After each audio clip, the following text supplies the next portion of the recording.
कि पहला तो सवाल मुशाहिद साहब ये है कि क्या हमें इस कॉन्फ्रेंस में वज़ीर ख़ारजा की सतह पर ख़ुद शरीक होना चाहिए था और उससे क्या हमने हासिल किया, और दूसरा ये है कि क्या ये हमारी शिरकत जो थी मुनासिब होमवर्क के साथ थी या इसके बग़ैर हुई।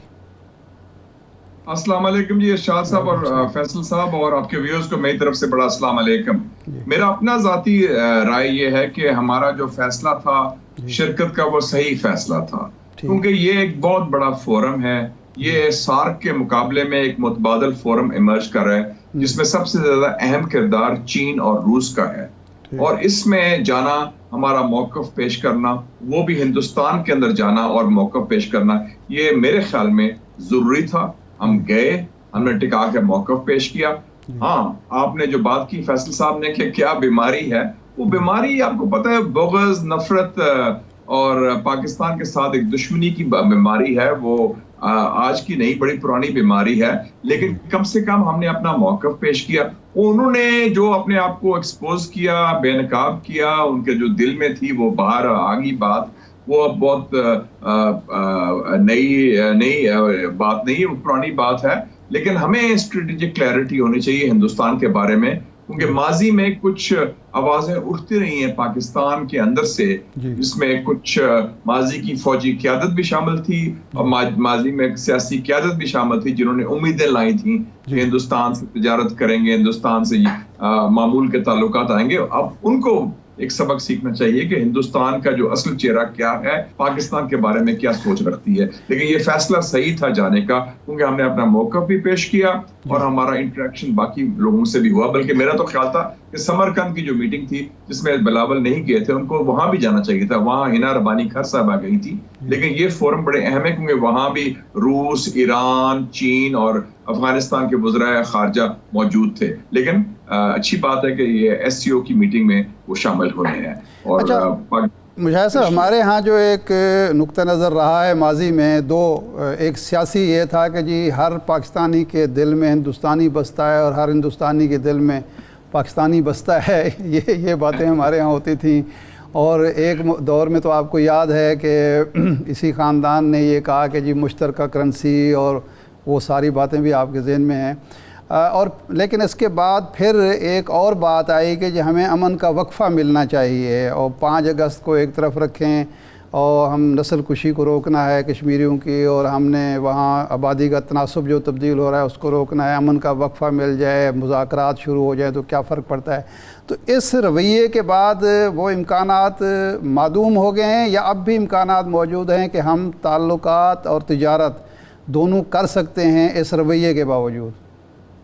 नहीं जी, बड़ा मुश्किल नजर आ रहा है। देखें जी, वो लोगों के अपने ख्यालात रहे हैं और लोग इन्होंने जब ये भी माजी जिसका जिक्र कर रहे हैं अभी हाल ही में, जिसमें कहा कि तिजारत भी हो, ताल्लुकात भी हो, उस वक्त भी मेरा मौक़िफ़ ये था कि ये हिंदुस्तान ने जो पेशकश की है मुज़ाकरात की, और हिंदुस्तान की तरफ से आई थी कि ये जो लाइन ऑफ कंट्रोल है उसमें सीज़ फायर को पक्का किया जाए, वो पाकिस्तान के साथ ताल्लुकात मामूल के लिए नहीं थी, वो चीन के खौफ से था। चीन की तरफ से उनको फेंटी पड़ी, आपको याद होगा मई 2000 में, और उनको डर पैदा हो गया कि चीन और पाकिस्तान मिलके तो हमारा पता नहीं कबाड़ा कर देंगे, तो हम पाकिस्तान से कम सिचुएशन डिफ्यूज करें। और उस वक्त की जो क़यादत भी थी, फौजी क़यादत, उन्होंने गलत तासुर लिया। उन्होंने कहा नहीं, अब कश्मीर का मसला भी हम बात करेंगे, फलाना भी बात करेंगे।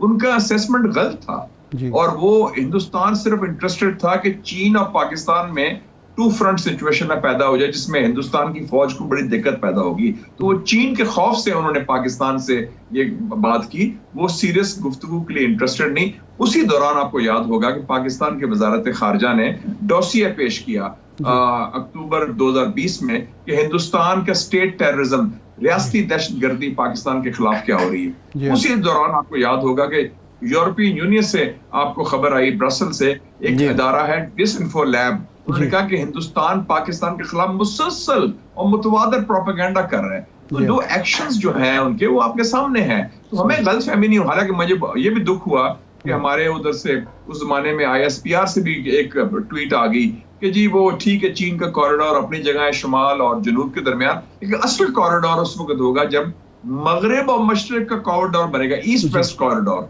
हमारी वो तवक्कुआत होगी और हमें ट्रेड कॉरिडोर होना चाहिए। ये हम ख्याली पुलाव ना बनाएं, हमें हिंदुस्तान के बारे में वाज़ेह मौक़िफ़ होना चाहिए। उनका मौक़िफ़ हमारे बारे में वाज़ेह है, हमें भी वाज़ेह मौक़िफ़ होना चाहिए कश्मीर के इशू पर और हिंदुस्तान के इशू। सही है। और उस वक्त तो आपको याद है कि ये तक कहा गया कि जनाब बात यह है कि वो तो पहली दफ़ा ये हो रहा है कि इंडिया की तरफ से ऑफ़र हो रही है और कश्मीर पर ही वो इशू करना चाहते हैं, और बाकायदा जो वो मीटिंग हुई वो तो मकसद ही ये था कि जी इमरान खान साहब को ज़िद दरमी से पीछे हटाया जाए। तो आपका ख्याल है कि इमरान खान जो कहते हैं कि मसला कश्मीर को नुकसान पहुँचा रहे थे मौसूफ, तो वो तासुर किसी हद तक ठीक है सादगी में या सादा लहुई में?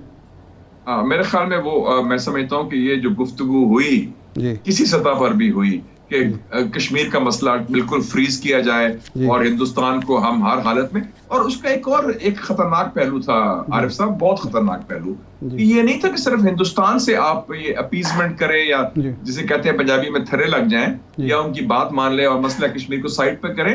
उसका एक पहलू ये भी था कि हम हिंदुस्तान के जरिए उनकी खुशनुदी हासिल करने के लिए अमेरिका को भी खुश कर रहे हैं साथ साथ, और चीन से भी दूरी हो रही है। असल खतरनाक बात ये भी थी साथ साथ, ये पैकेज था, ये खतरनाक बात थी। अच्छा मुशाहिद साहब, अब मामला ये है कि जो जयशंकर साहब के रिजर्वेशन सबसे ज़्यादा मिली वो कोई सी पैक से उनके पेट में खासे मरोड़ हैं।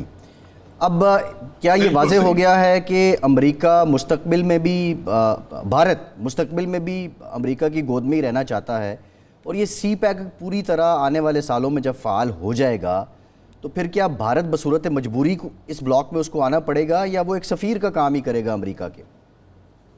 देखिए जी, हिंदुस्तान की मेंटालिटी जो है जहां से फायदा उठाने की कोशिश करें, लेकिन अब वो इस इशू में फंस गए हैं क्योंकि यूक्रेन की जंग के बाद और अमेरिका ने जो सर्द जंग का ऐलान किया है चीन के खिलाफ, चीन और रूस की कुर्बत बहुत बढ़ गई है और हिंदुस्तान कोशिश कर रहा है कि वो अमेरिका की खुश करे और अमेरिका के कहने पर, अमेरिका के ईमा पर, अपनी ख्वाहिश पर भी चीन के खिलाफ खड़ा होने की कोशिश करे, जो मुमकिन नहीं क्योंकि इतना कुव्वत नहीं है हिंदुस्तान में।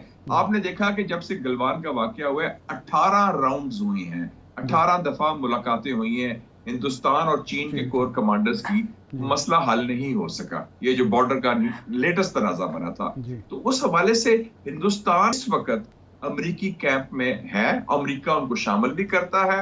और आपने देखी होगी अमेरिका की नेशनल सिक्योरिटी स्ट्रेटेजी जो उन्होंने इशू की थी 12 अक्टूबर 2022 को, उन्होंने कहा था कि इस वक्त इस खित्ते में 2 बड़े फैसले अमेरिका ने ऐलान किया कि हमारा करीबी सबसे हलीफ हिंदुस्तान है और सबसे खतरनाक हरीफ चाइना है। उसके बाद आप बैलेंस की बात करें, तवाज़ुन की बात करें, कहें कि हम उनसे भी ये करेंगे वो करेंगे, और पाकिस्तान का कोई जिक्र नहीं उस स्ट्रेटेजी में बाय द वे। तो हमें बड़ा क्लियर होना चाहिए कि हमारे मफादात को कौन, अब चाइना ने आज टिका के बयान दे दिया आपके हक में, मुकम्मल तौर पर आपके साथ खड़ा है, चट्टान की तरह खड़ा है। तो आप एक तरफ आपके मफादात हैं और एक तरफ लोगों की ख्वाहिशात हैं या जाती मफादात हैं, तो हम कौमी मफाद की बात करें, पाकिस्तान की मफाद की बात करें।